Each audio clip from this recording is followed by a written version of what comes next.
ரூரு மகரிஷிக்கு பிரம்மத்வரையை திருமணம் செஞ்சு வைக்க சொல்லி பிரம்மதர் அப்படிங்கிறவர் தூலகேசரி கிட்ட கேட்டதை பற்றியும் அவங்க திருமண ஏற்பாடுகள் நடந்துட்டு இருந்ததை பற்றியும் நம்ம போன வீடியோவில் பார்த்தோம். அப்படி இருக்கிறப்போ பிரம்மத்வரை அங்கே திருமணத்துக்கு ஏற்பாடு நடந்துட்டுருக்கப்போ என்ன ஆனால் அவங்க திருமணம் நடந்துச்சா இல்லையா அப்படிங்கிறத பற்றி ஃபுல்லாக பார்க்கணும் அப்படின்னா இந்த வீடியோவை ஸ்கிப் பண்ணாமல் முழுசாக பாருங்கள்.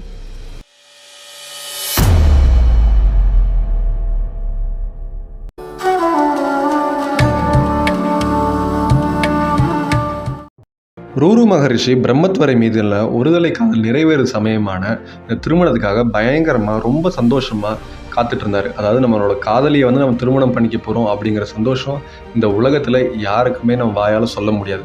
அப்படி ஒரு சந்தோஷத்தில் ரூரு மகரிஷி இருந்துட்டு இருந்தப்போ பிரம்மத்வரை அப்படின்ற கன்னிப்பெண் அங்கே விளையாடிட்டு இருக்கா.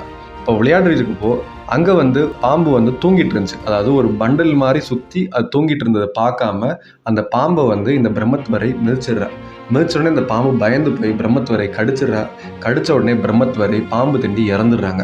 இதை பார்த்த உடனே அங்கே இருந்த முனிவர்களும் ரிஷிகளும் பார்த்து ஓன்னு அழுகுறாங்க. ஐயோ, இந்த தூலகேசரி வளர்த்து இந்த அழகு பெண் கல்யாணத்துக்கு முன்னாடியே அப்படி சாகணும் அப்படின்னு சொல்லி அவங்க மனசு உடஞ்சி எல்லாம் கதறி அழுது ஒப்பாரி வச்சுட்டு இருக்கிறத பார்த்து தூலகேசரி பார்க்குறாரு. பார்த்த உடனே தன் மகள் பாம்பு திண்டி இறந்து கிடக்குறா. என்னடா இது, நம்ம பெண்ணை கல்யாணம் பண்ணி கொடுக்க போகிறப்பே அப்படி செத்து போகணும், இப்படி இறந்துட்டாலே அப்படின்னு சொல்லிட்டு எதுக்குமே மனம் கலங்காத தூலகேசரி மகரிஷி மனம் கலங்கி அங்கே ஓன்னு அழுகுறாங்க. கடவுளுக்கு கண்ணு இருக்கா இல்லையா, இறக்கமே இல்லையா, இந்த பெண் குழந்தைக்கு இப்படி திருமணத்துக்கு முன்னாடியே இப்படி சாகணும் அப்படின்னு சொல்லி அவர் அழுது ஒப்பாரி வச்சுட்டு இருக்க பார்த்த உடனே ரூரு மகரிஷி என்னமோ ஆயிடுச்சு போல, ஏதோ ஆயிடுச்சு போல அங்கே பார்க்குறாரு. பார்த்த உடனே அவர் மனசு உடஞ்சி அவருக்கு அழுக கூட வராத அளவுக்கு அவர் சங்கடத்துக்கு உச்சக்கட்டத்துக்கு போயிடுறாரு. என்ன அப்படின்னா அவரோட காதல், அதாவது ஆசை நாயகியான பிரம்மத்வரை இறந்துடுறாங்க.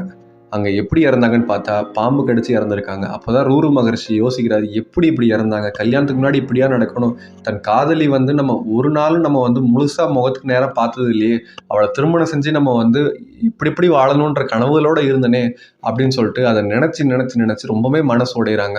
அப்போ தான் ரூரு மகரிஷி என்ன நினைக்கிறாரு அப்படின்னா, இது ஒருவேளை நம்ம கல்யாணம் பண்ணி நம்மளை அடுத்த கட்டத்துக்கு, அதாவது நம்ம சொர்க்கலோகத்தை அடைஞ்சிருவோமோ அப்படிங்கிற தடுக்கிறதுக்காக வேண்டி செஞ்ச சதியாக இருக்குமோ அப்படிங்கிறத பற்றி யோசிக்கிறாரு. அப்போ தான் அவர் மனசுக்கு வராரு, எது என்ன ஆனாலும் சரி என்னோட காதலி திரும்ப உயிருக்கு வரணும் அப்படின்னு சொல்லிட்டு அவர் அழுதுகிட்டே இருக்கப்போ தான் அவர் ஒரு முடிவுக்கு வராரு. அதாவது நான் போய் என்னோட தவ பலன்கள் எல்லாத்தையும் கொடுத்து இவளை எப்படியாவது நான் உயிருக்கு கொண்டு வரணும் அப்படின்னு சொல்லிட்டு அவர் போய் நதிக்கரையில் நீராடி அங்கே அவர் நான் செஞ்ச தவ பலன்களும் நான் செஞ்ச சிவயோக நிஷ்டைகளும் எல்லாமே நான் இந்த பெண்ணுக்கு நான் கொடுக்குறேன், அதனால ஒரு உயிர் தெழுந்து வரணும் அப்படின்னு சொல்லி இவர் அங்கே அழுதுகிட்டே இருக்கார்.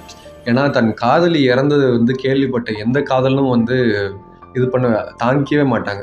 அது மட்டும் இல்லாமல் இன்னும் 2 நாள் நமக்கு கல்யாணமும் ஆக போகுது. அந்த சமயத்தில் தன் காதலி இறந்துட்டாங்க அப்படிங்கிற ஒரு சங்கடத்தை யாருனால தான் தாங்கிக்க முடியும்?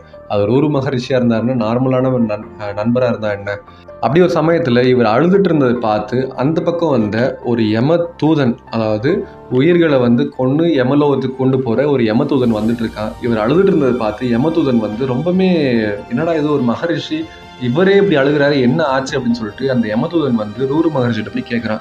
என்ன ஆச்சு அப்படின்னு சொல்லி கேட்குறப்போ, இது மாதிரி நான் கல்யாணத்துக்கு ரெடி ஆகிட்டு இருந்தேன், அப்போது என்னோட மனைவி இப்படி இறந்துட்டா அப்படின்னு சொல்கிறப்ப யமதூதன் சொல்கிறேன், இன்னும் உங்களுக்கு கல்யாணம் ஆகலை, அது ஒரு கன்னிப்பெண் அப்படின்னே இவர் சொல்கிறாரு. இல்லை, அவங்க எப்போ கல்யாணம் சம்மதிச்சாங்களோ அப்போயே நான் மனசார அவள் மனைவியை ஏற்றுக்கிட்டேன் அப்படின்னு சொல்லி இவர் அழுகிறத பார்த்து இறக்கமே இல்லாத யமதூதனுக்குமே இறக்கம்னா என்ன, காதல்னா என்னங்கிறத புரிஞ்சிருச்சு.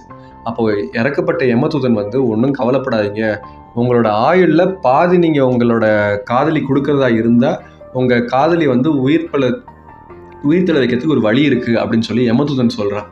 சொன்னோடனே ரூரு மகரிஷிக்கு, என்னப்பா நீ ஆயுளில் பாதி கேட்குற, நீ ஒரு நெருப்பை மூட்டி இதில் நீ இறங்குனா அவள் உயிரோட வந்துடுவான்னு சொன்னால் நான் இறங்கிறதுக்கு தயாராக இருக்கேன், ஏன் உயிரை கொடுத்தாது நான் அவளை காப்பாற்றணும் அப்படின்னு நான் நினைக்கிறேன், நீ என்னடனா ஆயுளில் பாதி தானே கேட்குறேன், எடுத்துக்கோ, எனக்கு எப்படியாவது என் காதலி உயிரோட வரணும் அப்படின்னு சொன்னார்.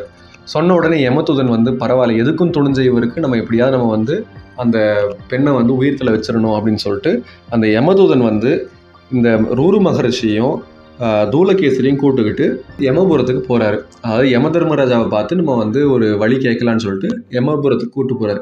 அந்த சமயத்தில் தான் பிரம்மத்வரை அப்படிங்கிறவளோட கந்தர்வ தந்தையான விசுவாவிசு அப்படிங்கிறவர் அங்கே யமபுரத்துக்கும் வராரு. யமபுரத்தில் வந்து இந்த நடந்த விஷயத்தை கேட்ட விஸ்வாவசு உடனே மனசு உடஞ்சி யமதர்மராஜா கிட்ட போய் கதறி அழுகிறார். என் மகளை எப்படியாவது காப்பாத்துங்க, இப்படி பாம்பு கடிச்சு இறந்துட்டாலே, அவளுக்கு கல்யாணமாகி அவர் நல்லா வாழ்றதை நான் பார்க்கணும்னு நான் ரொம்ப ஆசைப்பட்டனே அப்படின்னு சொல்லிட்டு அவர் அழுகிறத பார்த்து யமதர்மராஜா அந்த யமதூதன்ட்ட என்ன நடந்துச்சு அப்படின்னு சொல்லி கேட்குறாரு. அப்போது நடந்த கதையை வந்து யமதூதன் சொல்கிறாரு. சொல்கிறப்போ யமதர்மராஜா இதில் என்ன இது இருக்குது, அவளோட ஆயுள் முடிஞ்சு போது அவள் இறந்துட்டா, இதில் வருத்தப்படுறதுக்கு என்ன இருக்குன்னு சொல்லிட்டு யமதர்மராஜா கேட்குறப்போ யமதூதன் சொல்கிறான், அவள் ஆயுள் முடிஞ்சு இறந்துட்டா, ஆனால் இந்த ரூரு மகர்ஷியோட காதலியான பிரம்மத்வரைக்கு அவரோட ஆயுளை பாதி கொடுத்து எழுப்ப சொல்லி அவர் கேட்குறாரு. இந்த விஷயத்தை கேட்டு, அதாவது இறக்கமே இல்லாத எனக்கே இறக்கம் வந்துருச்சு, அதனால நீங்கள் தயவு செஞ்சு இதுக்கு ஒரு வழியை காட்டணும் அப்படின்னு சொல்லி இந்த யமதூதன் வந்து யமதர்மராஜா கிட்ட கேட்குறாங்க.